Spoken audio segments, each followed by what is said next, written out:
Page 210. The allegory of the seed teaches the spiritually thinking human being that a very distinct creational law of life prevails as a fundamental factor which cannot be affected by any human efforts, no matter how great. All life forms only then begin to truly live their existence when they establish a right relation with the environment and draw in from the outside what they need for their unfolding. Neither the seed nor the human being are able to change this law. If the human being, therefore, religiously claims that all life evolves from the inside out, then he or she is subject to an erroneous belief and an irrational teaching, and knows only a part of the truth. The innermost is only and exclusively able to develop itself in cooperation with the outer. The innermost, the spiritual factor, lies fallow for so long until the external influences transfer to it the substance with which it can begin its developmental work. That is to say, first, external influences must penetrate into the consciousness of the human being before they can be grasped and processed in the innermost of the spirit, and then thereby also be able to evolve. But if these external influences are lacking, then the innermost is not able to evolve because the necessary material is lacking to it. All material things can be used as an allegory for this, and the truth can be made recognizable from them if you look at and consider a fuel engine, the following results. The engine block and its gearbox, etc., embody the material body, whereas the electrical apparatuses, etc., represent the spiritual forms.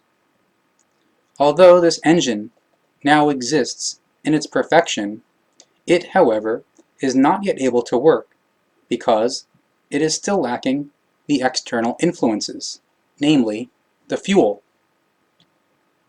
If this external influence is now, however, filled into an appropriate container of the engine, and subsequently the corresponding starter button is pressed, then the engine suddenly begins to work. Yet, however, it thereby still does not release its powers because this requires a further work process. Through the switching on of transmission gears, a certain gear, wheels and shafts, etc. are set into motion, which then transfer all the power placed into them to designated things. According to the kind of gear, the kind of power also develops the development. The power, the development, is therefore greater or smaller. The principle of this life fundamental law has its validity and rightness in all forms of the most diverse life, in the material as well as in the spiritual. This principal law also comprises the necessity of the law of the oppositeness, in the form that for the forming of a hyper-oneness, the union of two onenesses, which are in themselves autonomous, is always necessary. These onenesses, which are in themselves autonomous, however, are always of contrary nature, namely, a positive and a negative. In the union, these poles, which are in themselves unified, result in the hyperpolarity, the hyper-oneness, the absolute equalizedness. The oppositeness thus represents a creational fundamental law without which no operation could be achieved. Negative and positive, as factors which are in themselves unified and autonomous, create in the union a whole, the actual oneness, the hyper-oneness, the absolute, and the equalized. So thereby, a power or a factor alone is thus never able to result in a hyper-oneness. Proceeding clearly and precisely from this is that everything must be conditioned by two factors or two poles, and namely in all things in the spiritual as well as in the material. This results in the fact that everything in the earth human being is thus also conditioned by two factors, and that only according to the law of the union of two contrary powers or poles can the true oneness be formed.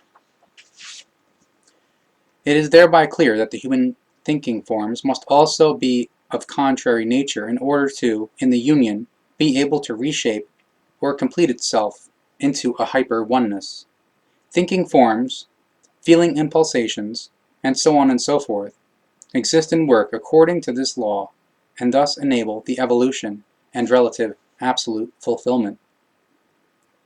The interplay of powers of the oppositeness is encountered by the earth human being in all spheres of life, in material as well as in spiritual. All activities of life swing in this law of the oppositeness, of the positive and negative, of the good and evil, and of the innermost and outer. This gigantic interplay is encountered by you earth human beings without interruption in all areas of your life. You recognize it not only from good and evil, positive and negative, and the innermost and outer, but also in joy and sorrow, death and life, day and night, summer and winter, heat and coldness, love and hatred, and so on and so forth.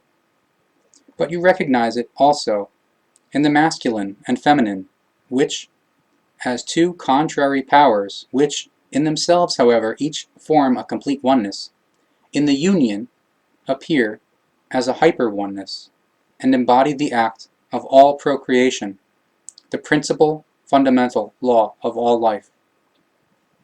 For around 2,000 years, this knowledge had fallen into forgottenness for you earth human beings because it had been displaced by religious and scientific irrational teachings. 2,000 years during which the unknowledge in your humankind was rampant like an epidemic and overgrew the truth. But everything has to follow the course of the time, thus also the earth human being. So it could not fail to appear that a new wise prophet was born to you for the present time, who will be great enough to newly build the foundations of the truth. As a single earth human being, he has, for the first time since 2,000 years, again recognized the truth in its fundamental elements, researched, sought, and found it in decades-long and very arduous work. Only very little had he been led, instructed, and trained by higher spirit forms in the process, for he was already born of high value spiritually and in consciousness, and, with good senses, dedicated his life to the truth. His true knowledge grew into the most enormous of your time and the future, and many worlds of the universe will one day live according to his teaching. He, the receiver of this message of ours, is the great prophet of your time, and in his own consciousness and spirit work, he has found the truth.